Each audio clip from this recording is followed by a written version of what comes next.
Your voice, your vote. Welcome to the U.S. Senate Candidate Forum. And now from ABC 7 Eyewitness News, your host, Marc Brown. Good evening. Early voting is underway in California right now, and as people across the state prepare to elect a new United States Senator, we want you to hear from the candidates themselves. I'm Marc Brown from ABC 7 Los Angeles, moderator of tonight's U.S. Senate Candidate Forum. Democratic Congressman Adam Schiff and Republican Steve Garvey are vying for the seat previously held by the late Senator Dianne Feinstein. Throughout the next hour, each candidate will have 1 minute to answer a question and 1 minute for a closing statement. Those times may be modified if needed.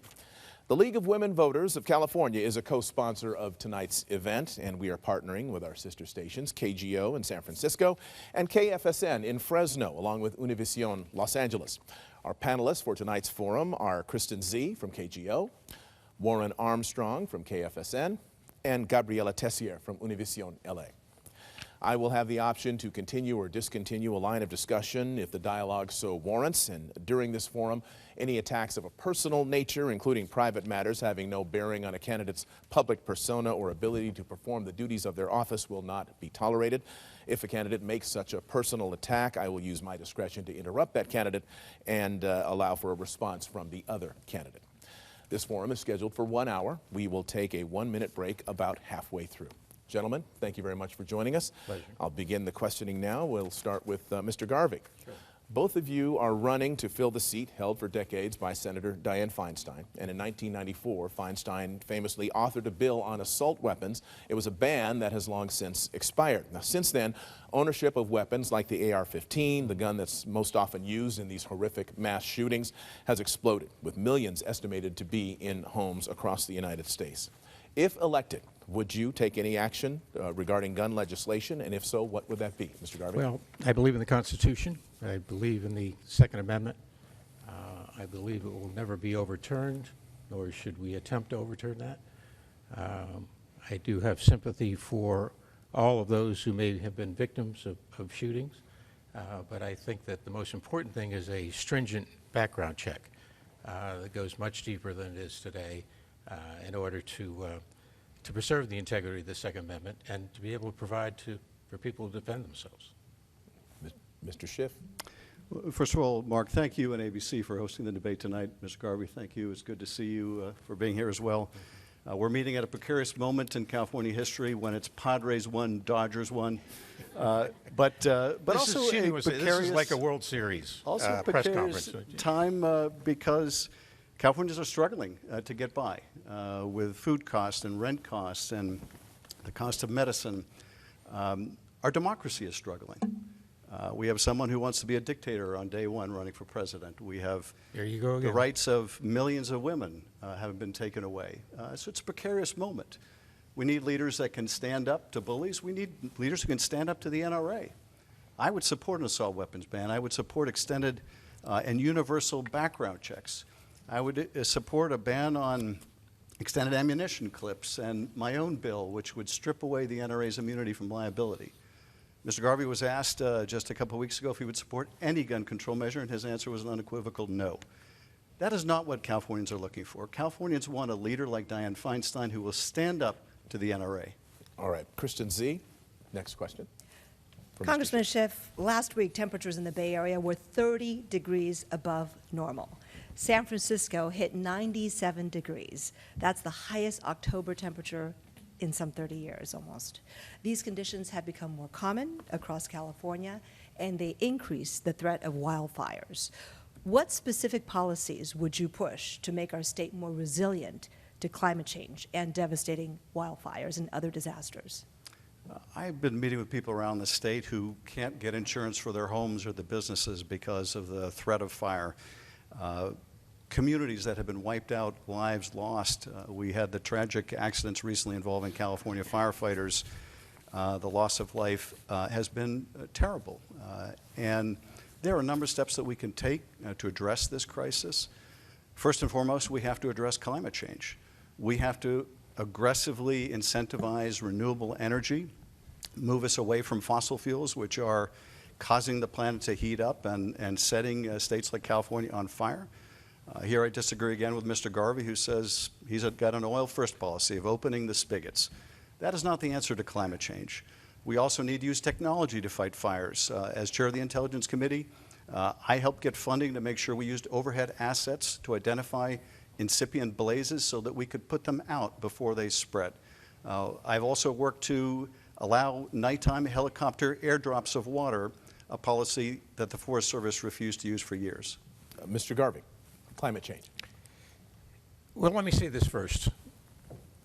Mr. Schiff has been a congressman for 24 years. And we've debated over 3.5 hours prior to this. And over these 24 years, the policy he's going to talk about tonight, the policies, he hasn't been able to do anything about it. Think about this, 24 years addressing existential problems in this country and never being able to cure the problems. And that's why the state is standing up now, its people, and saying it's time for change. But I think what is important is, in a federal position like the U.S. Senate, that we start to work to clear out the brush that really is the igniting point for many of these fires around the state of California. I was just up in Northern California at the Burn Fire and saw the devastation, what can happen and could happen. All these things he mentions have been done time and time again, but he never has an answer. Gabriella, your question for Mr. Garvey. Gentlemen, nice to see you again. California leads the nation when it comes to access to reproductive health care. We even have laws that protect non-California residents that come to our state to seek an abortion. Please explain your position on a woman's reproductive rights and abortion, and whether you would support a federal ban if it comes before the Senate. I said this on day one almost a year ago, October 10th, that as the next elected U.S. Senator from California, I pledge to support the voice of Californians. And they have a bill, a constitutional bill, for abortion. And I pledge to support that. Now, I am a Catholic. I believe in life. I believe in life at conception.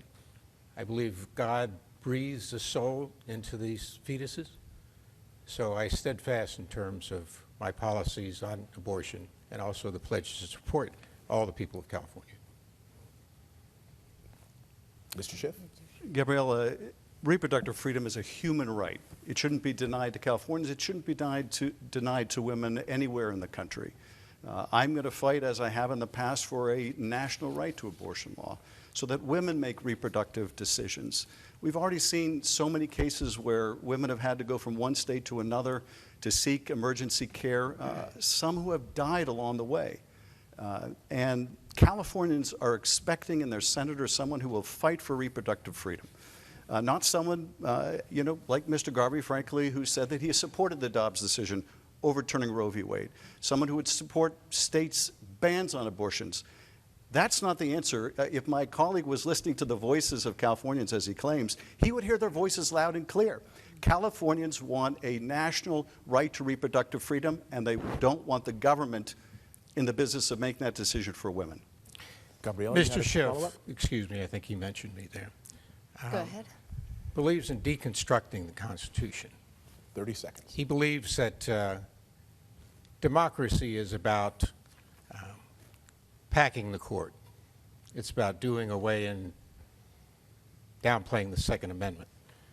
Constantly, what people of California have told me as I've walked the state through this last 15 months is they believe in the Constitution. They don't want it desecrated on.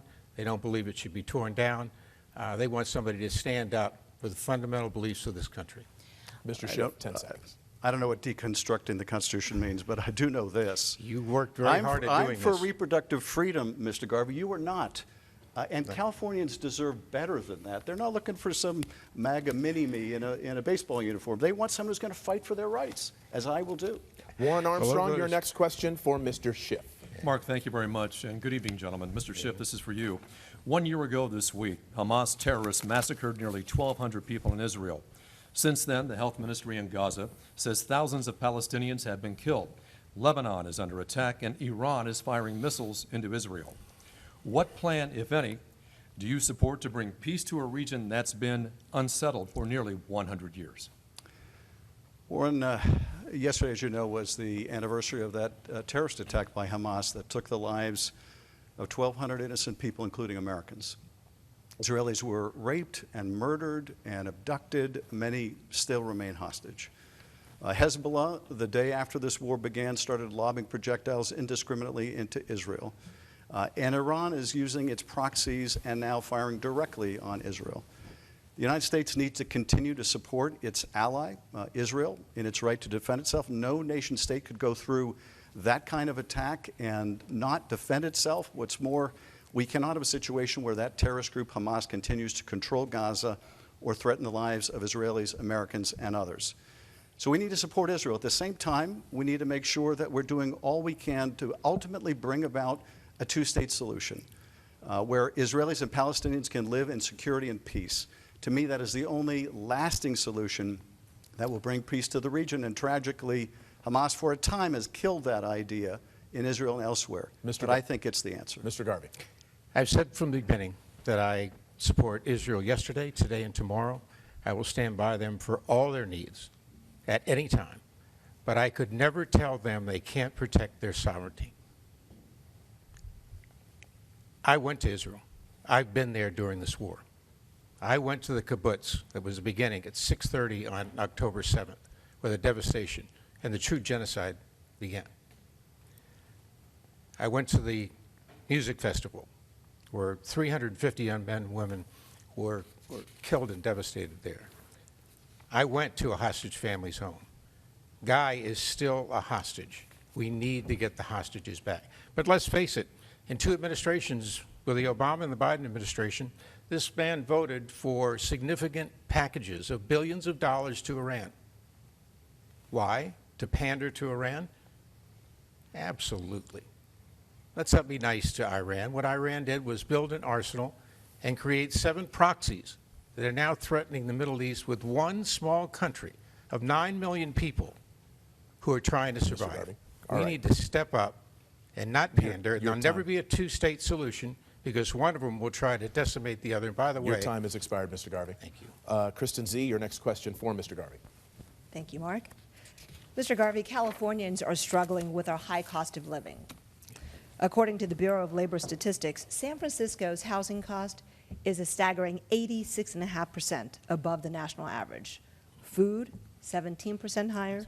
Transportation, 11% higher. What specific policies would you try to advance to alleviate the cost of living burden on working and middle-class families? Absolutely. I think under Mr. Schiff's watch over these last 25 years, you've seen us come to a situation now where we're much worse off than we were 4 years ago. Let's get back to a free market capitalization, supply side. Let's start to get money flowing in this great state and country of ours.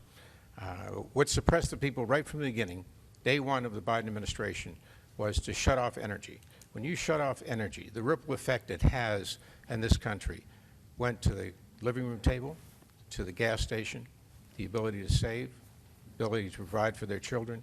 All of these things need to be attacked and attacked in an expeditious, proper manner.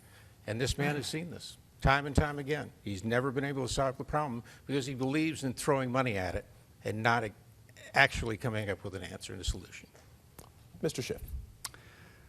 I think housing is a human right, and it is a terrible tragedy that we have so many of our fellow citizens that are living on the street, and so many more that can't afford a place to live anywhere near where they work.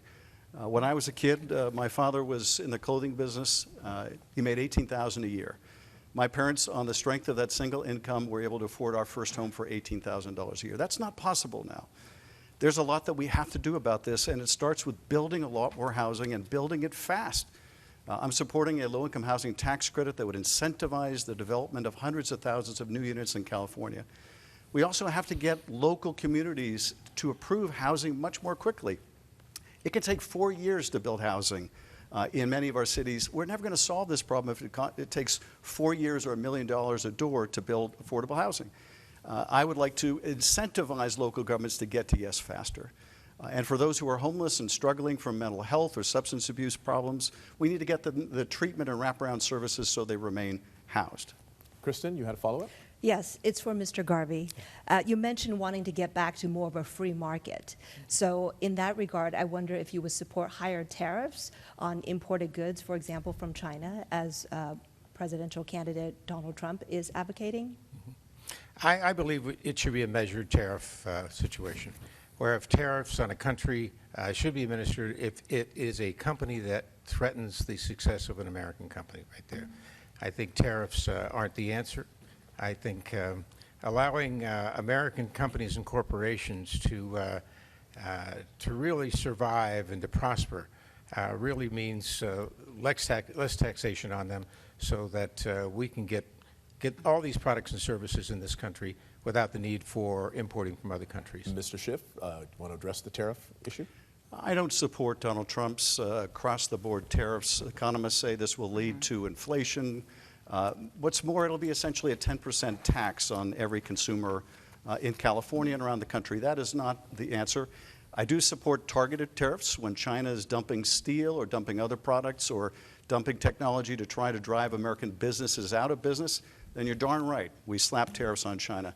But we should do it strategically and not indiscriminately across the board, which would simply result in higher taxes for Americans. Gabriela, your question for Mr. Schiff.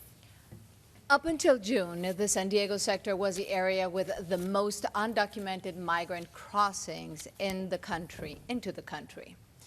Given the complexity of the situation for millions of families on both sides of the border, if it were up to you, what would be the first immediate action you would take to address the situation, even before Congress acts on anything? We need to get control of the border. We need a strong border policy, which is going to require us, first and foremost, to have more personnel along the border. We need better technologies along the border to interdict both people and narcotics when narcotics are being smuggled across the border. But we also need a comprehensive immigration policy that treats those that are trying to immigrate or migrate as human beings, that's consistent with our values. We need a solution that provides relief for our dreamers and for the farm workers who put food on our table. It ought to be comprehensive if it's going to be effective. I met a gentleman when I was doing a roundtable in Calexico, walks across the port of entry every day, works on a farm in the United States, 100-degree heat, walks back through the port of entry to his family in Mexico. One of the hardest working people I've ever met. Someone like that should have a pathway to citizenship. Someone like that should be treated with respect and dignity. We can have both a strong border, but also treat people as human beings. That's the kind of policy I support. Mr. Garvey. Over the last 4 years, this man has voted for open border. That means that 15 million people, plus getaways, have come into this country. And we know when that happens. What we have to do is secure the border. We have to finish off the wall. We have to remain in Mexico. We have to reinforce our Border Patrol. We have to get back to building facilities at the border that will detain these illegal immigrants, then a judicial system that will try them. But let's face it, the times that I've been at the border, when I've gone up and down, it's an existential crisis in the country that's been created by Joe Biden. And with this man right here, maybe it's all about votes in the future. But I do believe, as somebody with common sense and compassion and consensus building, we've got to get back to letting those people that have started it the right way at countries and gone to their embassies and are waiting tens of thousands to come to this country only see America letting in illegal immigrants that's causing death and destruction in this country. Thank you. Mark, since my name was invoked, I'd like to respond. Okay. You can first of all, Mr. Garvey, 15 seconds. I've never voted for open borders, but I'll tell you what, you voted for Donald Trump now 3 times. You say you're going to vote for him again. This is somebody who wants mass deportations, someone who says they will enact mass deportations without the approval of Congress. So you're voting for mass deportations when you say you're for Donald Trump.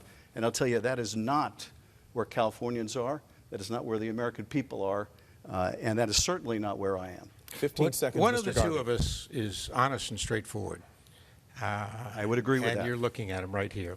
What's happened is that you've hammered away at me at Donald Trump, and you don't know that, don't really believe I'm a Donald Trump MAGA. But what is true is that I know your have policies you voted read for like George Project, I know Gascon? your policies, Have you voted for George Gascon? I know DA your policies of, read Los like Angeles, Project 2025. who has been Mr. easy Garvey. on Okay, crime? I know what I've read on we're your moving a website. little How about further. Proposition The 36? last Are question you was voting for about Proposition immigration. 36? We are done. We're moving on now. Thank you, gentlemen. Warren Armstrong, your next question for Mr. Garvey. Mr. Garvey, California's water shortage and storage are major issues across California, especially in the Central Valley, where 25% of the nation's food supply is grown. How do you specifically plan to address the water crisis, not only for California residents, but for the U.S. agriculture industry and food security? That's a great question. I was just in Northern California, up the Shasta Basin. This second largest basin in the country provides arguably the greatest agricultural area in the world with its water. The most important thing is we need support from our representatives. I don't think Mr. Schiff has done anything near what he needs to do, and this goes back to 24 years of failed policies. I think that what I saw last week were farmers, existential farmers who are the true roots of this country, needing water and should get it. You know, water is the platinum. They say oil is the gold. The platinum for California is something that needs to be done. A great example is Kern County Water Bank, where private shares are used to provide water for them. Let's look at all these policies that need to be reinforced by elected officials and not just career politicians who have failed at the state of California. Mr. Schiff. Well, first of all, I'm enormously proud of California's agricultural industry.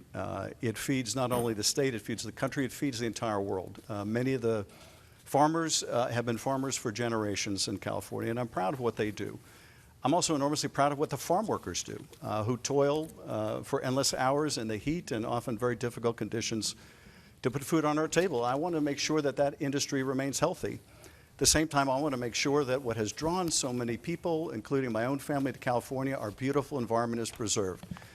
And in order to strike that compromise, we're going to have to make use of this precious resource in a more efficient way, which means we're going to have to capture runoff in those wet years when millions and millions of gallons go out into the ocean and are wasted. It means that we're going to need to transport water from where it can be gathered to where it can be stored. It means we're going to have to deploy new technologies that can bring scarce water directly to the plant and be more efficient in how we irrigate. It means we're going to have to do a better job conserving. It means we're going to have to recycle more water and be more efficient in recycling as well. We're going to need to employ all of these things, and more than that, we're going to have to attack climate change, or we'll never get ahead of this. Warren, you have a follow-up. Yes, I have a follow-up, please, Mr. Schiff. Would you support the easing of environmental regulations in order to get those farmers more water and to also the urban areas? I would not support eviscerating our environmental regulations, no. But what I would do, and what you brought up Senator Feinstein in your first question, what I would do is what Senator Feinstein did, which is sit down with the stakeholders, as I've been doing over the last year, make sure that I understand the issues and the trade-offs, and look for those opportunities where we can have a win both for our farms, our cities, and our environment. It is not, I think, beyond the capability of Californians to want to have it all and to do it all. That is, to make sure that we have a beautiful environment, that we preserve our wildlife, but that we also continue to be the breadbasket of the entire world. Mr. Garvey, 30 seconds. Should the regulations, environmental regulations, be eased? Well, somebody who's built teams all my life and won knows how to work together and is a consensus builder. I think we need the environmentalists to work with the farmers.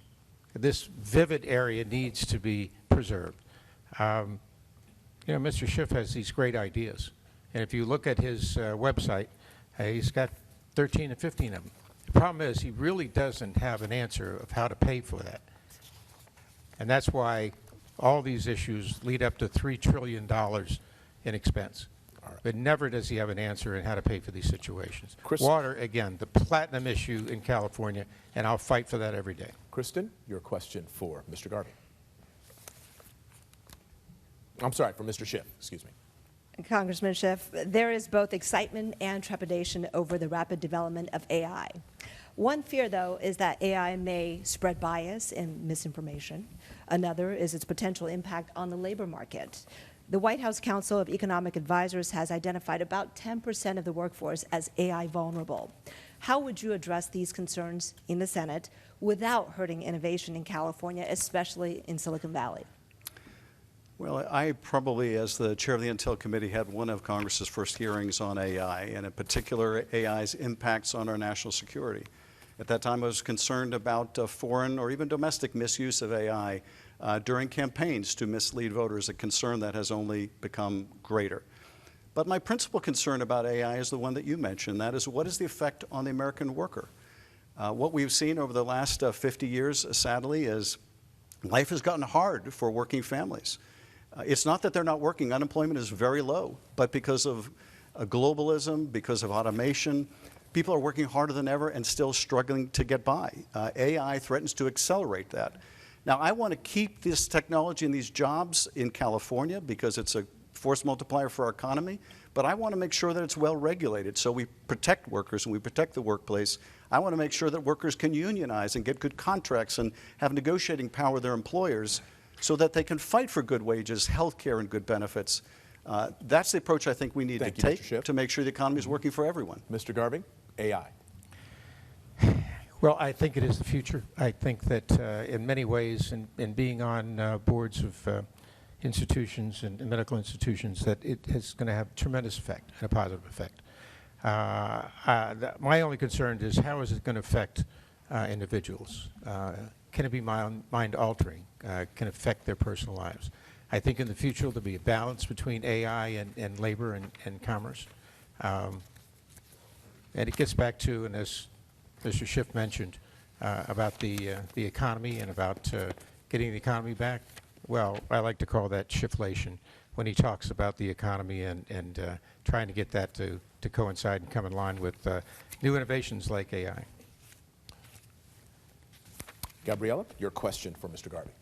We mentioned affordable housing before, but let's start with this. We face here in California a housing crisis with low inventory and high prices across the board. Critics often cite building regulations and zoning laws as barriers to increasing inventory. Others oppose rent control and more government intervention. So do you believe we should let the housing market balance itself, or do we really need more regulation? Mr. Garvey first. Well, Mr. Garvey Mr. first, Garvey, right? yes. That's me. Well, I think this gets back to more of a local issue, releasing land leases on a local basis, working with builders, giving them incentives to build housing. Mr. Schiff in his website talks about housing, affordable housing is just build more housing. But it's much more than that. But if we do start to mention a federal issue, I think this is where government becomes over-involved and a situation can be worked out on that local level. Mr. Schiff? I'm not sure I followed that answer, but here's what I would say. I met with a young woman in the north of the state. She told me that she graduated from college about 10 years earlier. She was still paying down her student loans. Her rent kept going up and up and up, and rents are going up in rural areas as fast as they're going up anywhere else in the state. Between the two, she had barely enough to get by, and she was terrified. I think she speaks for millions of people. We need to build a lot more housing in California, and my opponent may say, well, the government doesn't have much of a role in that, but we do. We can incentivize the development of housing. We can help break this logjam, and we're going to have to. The problem will not solve itself. We should also be making a greater federal direct investment in housing. And we also should incentivize local government agencies to make decisions quicker on housing. We're going to have to do all of this and more and treat this as the urgency that it is. It is my top priority to bring down the cost of housing in California. Real quick, how about renters? What are you going to do to help renters? Let's start with Mr. Garvey. Proposition 3, is that, are we addressing just that? in what your policies would be to help people who rent. Well, 30 seconds. You know, it's interesting that young men and women, young families trying to buy maybe the single greatest asset they'll ever have can't do that because of inflation, because of the economy. And I think once we get that economy roaring again, we get supply side influence, free market capitalization, put money in their pockets, they'll be able to buy homes and be able to rent at an affordable price. And I think that's where it starts from. Okay, 30 seconds, Mr. Schiff, on rent, and then Gabrielle, you had a follow-up. Go ahead. Look, if you're lucky enough to buy a home, you get to write off a lot of your mortgage as a result. If you're a renter, you get no help. I don't think that's right. I would like to see a renter's tax credit so that renters also get some help with their rent. I'd also like to see us expand Section 8 vouchers. We've made a lot of progress in moving homeless veterans into shelter because we put such a focus and priority on veterans, as we should. But everyone deserves a place to live, and I think dramatically expanding Section 8 vouchers, making them available for people who need them, making sure that landlords can't turn down people who want to use a voucher. All right. This is part of the answer. Thank you. Gabrielle, really quickly? Yeah, so it's simply put, more regulation? Do we need more housing regulation in the state of California, yes or no? 15 No, seconds each, max. we need no? less regulation. I think this is the problem. I think the more you regulate, the more you control. This man and his party wants to control this country, and they want to do this. This is almost a tyranny which a government suppresses the people Mr. by Schiff. controlling them. More 15 regulation, seconds. the answer is no, far from it. What we need are tax incentives to build housing. What we need are local governments that treat this as the urgency that it is, that will make quick approvals or quick refusals. It's not going to be appropriate to build everything everywhere. But a quick answer is much better than a long, lingering maybe or a no. Thank you. Local government needs to act fast. Gentlemen, thank you very much. We're going to take a quick break from this U.S. Senate Candidate Forum. We'll be right back with another half hour of questioning.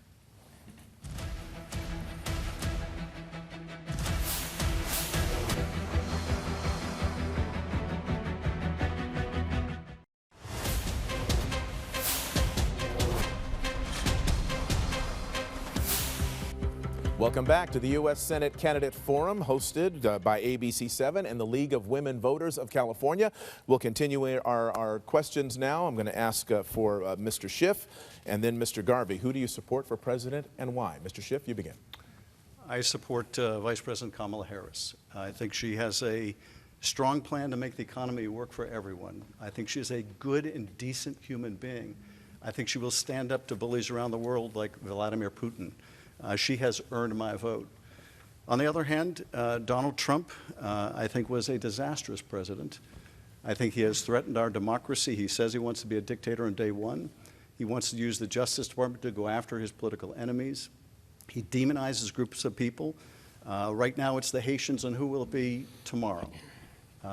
Americans want someone who is good and decent and ethical, who knows right from wrong, who's capable of telling the truth as the President of the United States. And the choice, to me, is very clear, and it's Kamala Harris. Mr. Garvey. They've been trying to paint me for a year now into one corner or the other. And I've said, I'm running a Steve Garvey campaign. I make my decisions based on what I think is best for the people. I did vote for Donald Trump 3 times. I believe he's the best man for the job. We were much safer. We had a better economy. We had more to look forward to. People could dream. But I can't imagine, Mr. Schiff, how you could get up every morning and have one mission, and that's to go after Donald Trump. You've been made a proxy by the higher-ups in your party, whether it's going after him concerning impeachment, all these things. And if you think about it for a minute, how can you think about one man every day and focus on that when you've got millions of people in California to take care of? Mr. I think it's unconscionable. And like I said before, he lied to 300 million people when he was going through that whole process of trying to get Donald Trump impeached. Mr. Schiff, 30 seconds. Mr. Garvey likes that particular attack because that's what Trump likes to say. It's his way of telling MAGA viewers out there, hey, I'm one of you. That's not what Californians are looking for, Mr. Garvey. Mr. Garvey, I stood up to a corrupt president, and yes, I investigated him, I impeached him, I led the trial in the Senate, and when he incited a violent attack on the Capitol, and I was there that day, Mr. Garvey, I was there on January 6th as those insurrectionists were breaking down the doors and windows. The fact that you think that's perfectly okay, that you still want to support the guy who incited that violent attack. There you go That again. tells me that you would never take your oath of office seriously, Your time is as I expired. do. I'll give you 30 seconds, Mr. Garvey, and then we're going to move on. 30 seconds, sir.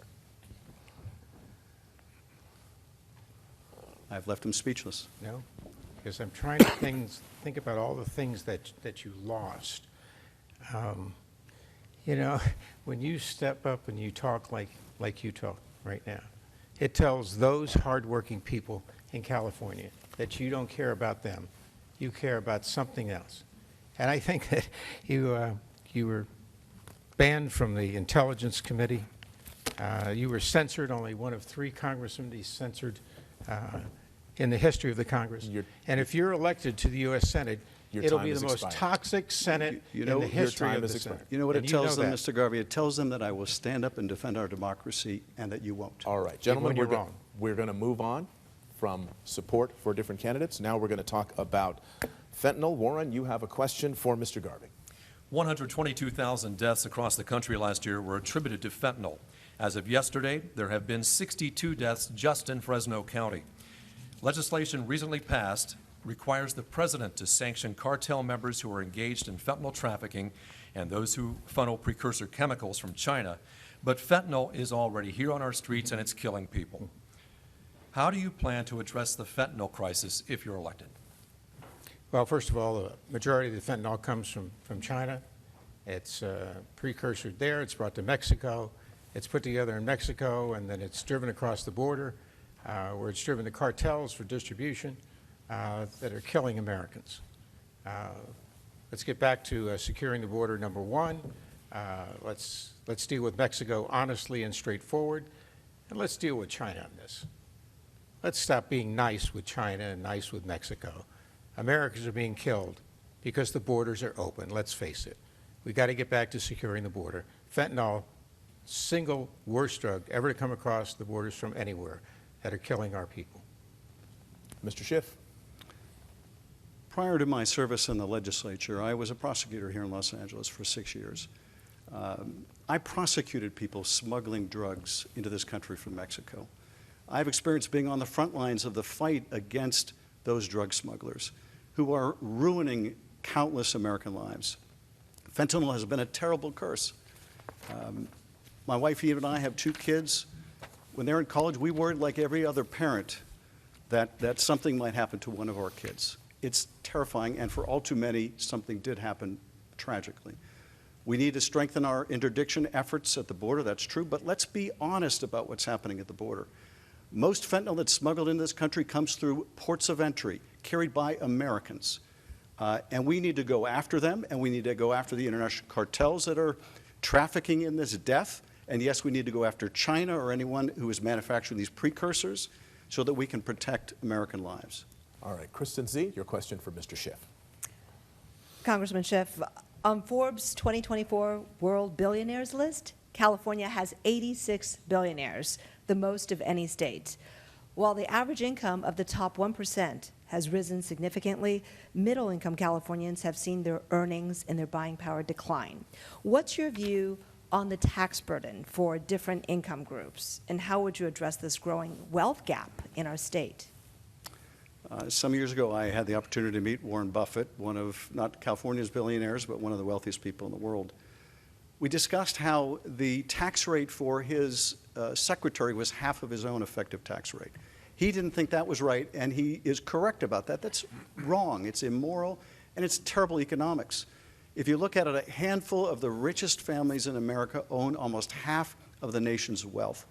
And the reason it has gotten this bad is we have a tax code that is terribly unfair to working people and middle-income families. I would change that. That Trump tax cut that Mr. Garvey supports, that just made the rich richer and it made corporations wealthier, but it did nothing for most families. In fact, Californians, middle-class Californians, got a tax increase when the SALT deduction, the state and local tax deduction, was capped in a punitive act by the former president, affecting blue states like California. I would raise that cap. I would support child tax credits that lift kids out of poverty, and I would make the very wealthy and corporations pay their fair share. Mr. Garvey, taxation? Taxation. 4 years ago, taxation was the sweet spot for this country. Vibrant economy, men and women going to work every day and believing that they could fulfill their dreams. And it's not that way now. Because an administration and because this man hasn't done anything over the last 24 years on any of these things that have given us any consistency in the line, what this state has become is a welfare and a wealthy state. But let's let those people who, and getting back to what everybody talks about now are small businesses, let's get back to taxation that allows small businesses to be vivid again and contribute. I think I'm good with the Trump tax. I think it worked. We're worse off than we were 4 years ago. And let's get back to people who are successful, be able to make that much money, but they will pay their fair tax. Under my time in the U.S. Senate, 6 years, I'll make sure that happens. Gabriela, your question for Mr. Garvey. Latino voters. According to the National Association of Latino Elected Officials, NALEO, the Educational Fund says 29% of registered voters in California are Latino. That's nearly 1 in 3. So why should Latinos vote for either of you? What part of your political platform do you think resonates the most with our Latino community? Mr. Garvey. Well, I came here over 55 years ago, put on a Dodger uniform, and I think most people know, played 20 years. And over that time, the emergence of Fernando Valenzuela and the Latino players increased attendance at Dodger Stadium by 40%. And in the last debate we had, the question was, Latino voters don't believe you really care about them. And I think Mr. Schiff said, well, we haven't. And I looked in the camera like I will now and say, when I get back to the U.S. Senate, the Latino community will be my priority, and I will fight for them. And if we get that supply side economics in line and get this vibrant economy, the money will go into their pockets, and then know who really cares about them. Mr. Schiff. Gabrielle, in my opportunities to meet with Latino business leaders around the state, what they've told me is that the struggles they face are the same in many respects as every other community. When housing prices go up, they're disproportionately impacted in the struggle to find housing. When the cost of food and gas and groceries go up and medicine, they're often left wanting. But more than that, there are strong regional needs that I'm also trying to meet. Latinos are most disproportionately impacted by the Tijuana River ecological disaster that's affecting their health. Similarly, in the Salton Sea area, Latino communities deeply adversely impacted by that environmental justice. In the Central Valley, hospitals like the Madera Hospital are shutting down because we're not adequately funding rural health care. Latinos are losing access to health care, life-saving health care. In the north of the state, lack of broadband access means a lot of Latino families get left behind when it comes to education. I'm going to fight for the Latino community. I'm very proud to have the endorsement of La Opinión in this race. This is going to be a top priority for me. Warren, your question for Mr. Schiff. Let's talk healthcare. The Centers for Disease Control and Prevention indicates that more than 8% of Americans, 27 million people, lacked health insurance at the beginning of 2024. That number is expected to increase as protections linked to the pandemic end. What is your plan to help those without health insurance, and how will you protect those with pre-existing conditions? Mr. Schiff. My wife and I had the experience that all too many families have of our daughter coming into a room in the middle of the night bleeding, and we had to rush her to a hospital. She was fine. She got treatment. She was fine. Too many families, though, in California and around the country don't have access to that kind of good, immediate, quality health care. I think we should make Medicare available for all who want to participate in it. Folks who don't want to participate shouldn't have to, but those who want to should have that opportunity. What's more, we should continue to negotiate down the price of medicine through Medicare negotiations. I'm going to fight to strengthen Medicare and Social Security. Mr. Garvey says we should, quote, cut these entitlements. That means cutting Medicare for seniors, cutting Social Security for seniors, these incredibly important health care and anti-poverty programs.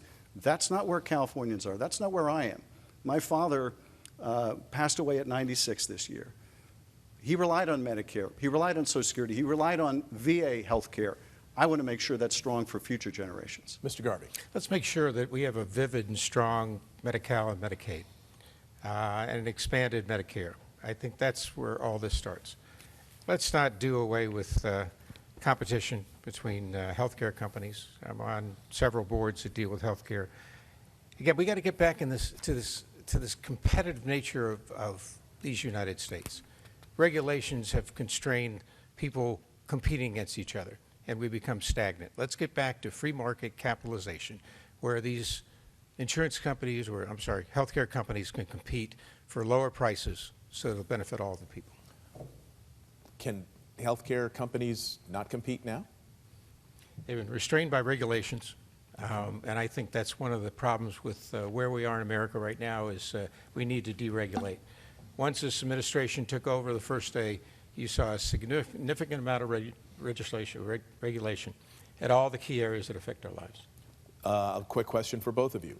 There's some. Respond to the last one, because I was puzzled to hear Mr. Garvey say he was supporting expanding Medicare. Because earlier in the campaign, Mr. Garvey, you said you wanted to, quote, cut these entitlements. What entitlements were you saying we should cut, if not Medicare and Social Security? Where are you getting your information? From you, Mr. Garvey. No, not from me.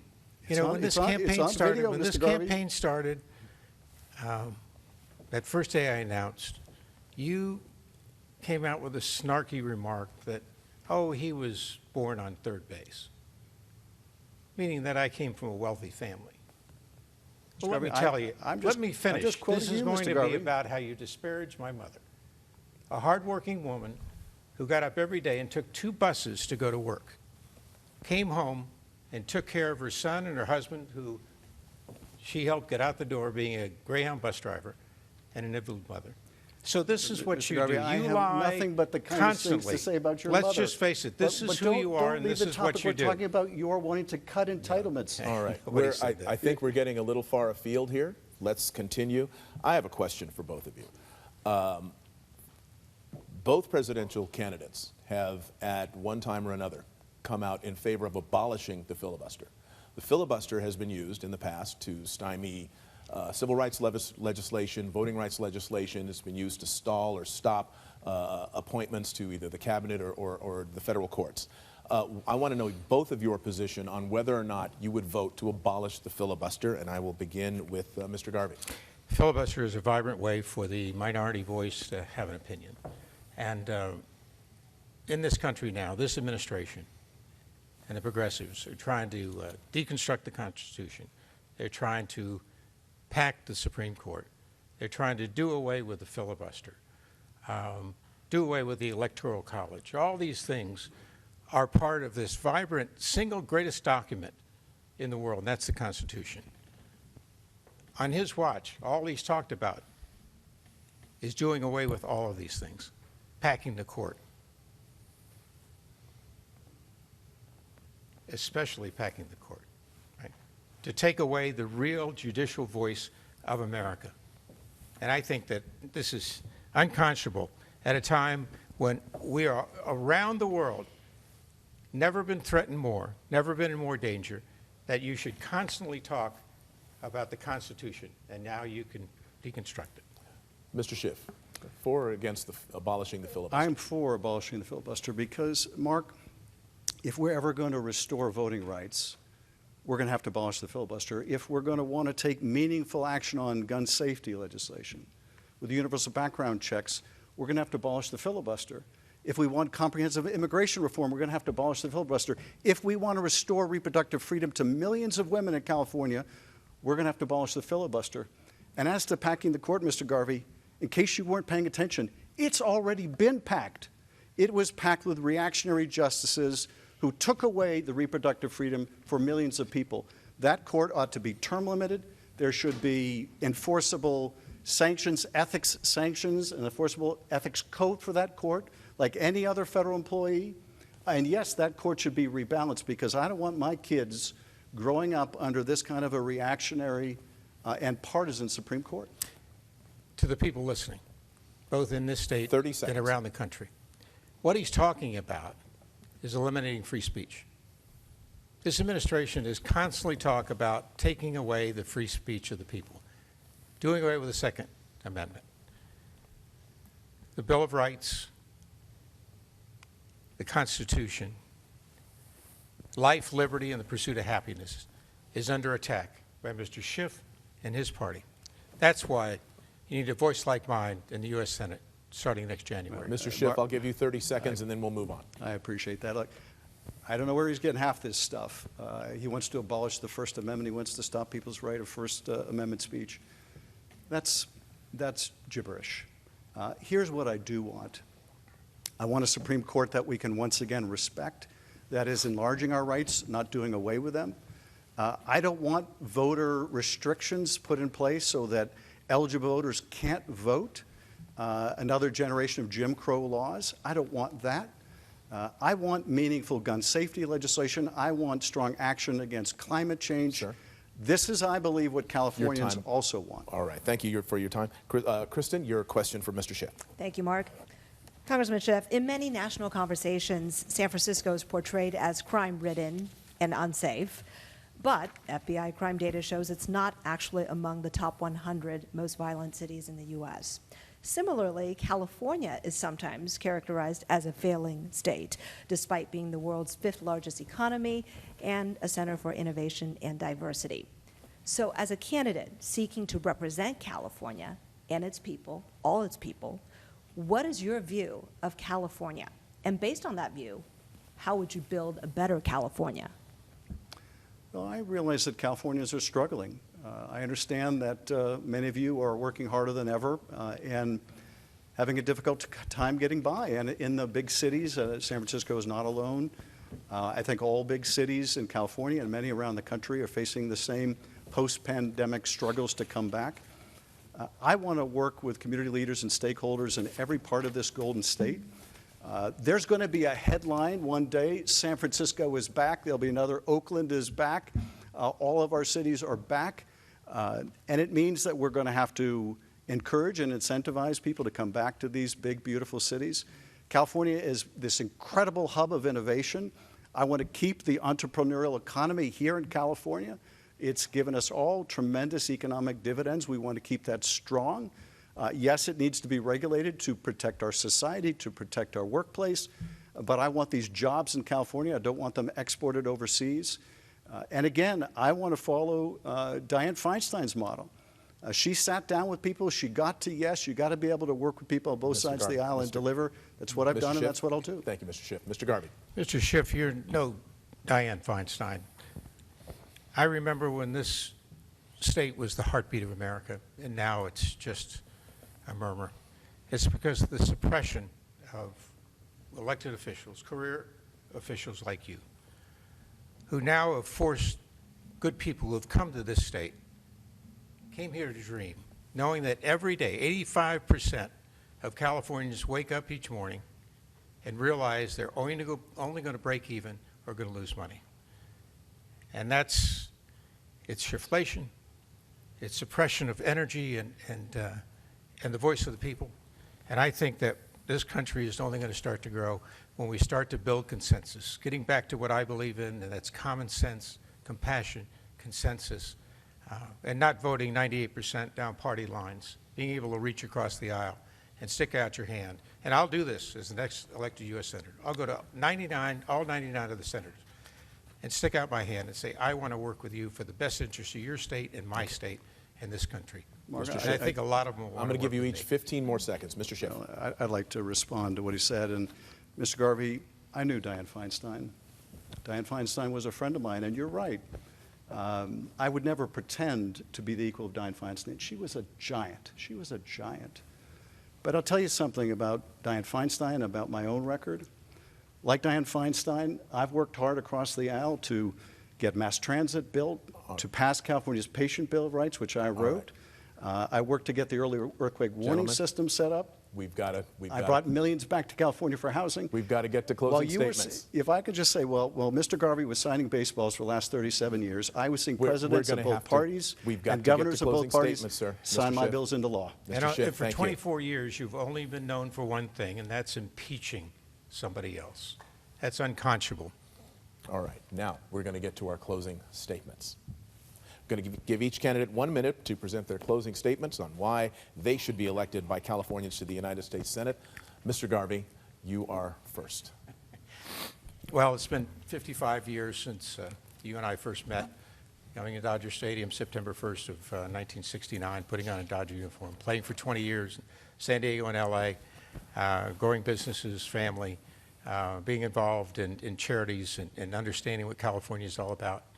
You know, I listened to a song, Someone Like You by Van Morrison, and it reminded me of the day I decided to run.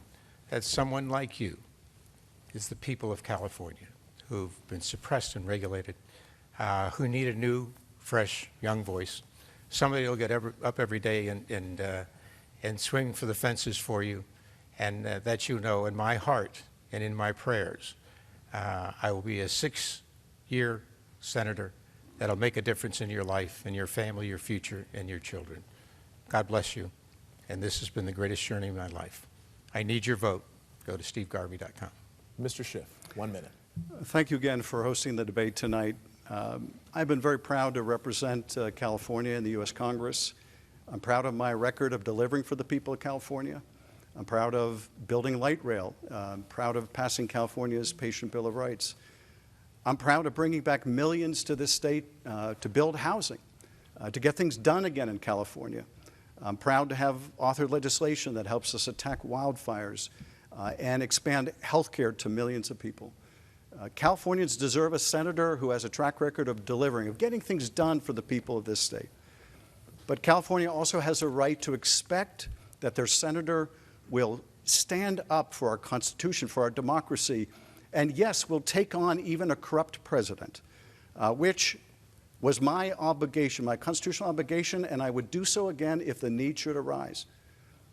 But I've been enormously proud to represent many of you in the House of Representatives. I'd be very proud to represent every part of this big, beautiful state in the U.S. Senate, and I ask for your vote. Thank you, Mr. Schiff and Mr. Garvey. Thank both of you for this great forum. We'd like to thank our co-sponsor, the League of Women Voters of California, and our media partner, Univision LA. Additional thanks to our sister stations, KGO in San Francisco and KFSN in Fresno. A reminder, Election Day, November 5th, just 4 weeks from today. Early in-person voting starts at the end of the month. Vote by mail ballots must be postmarked by Election Day. We thank you for joining us. Have a good evening. Get out there and vote. Good night.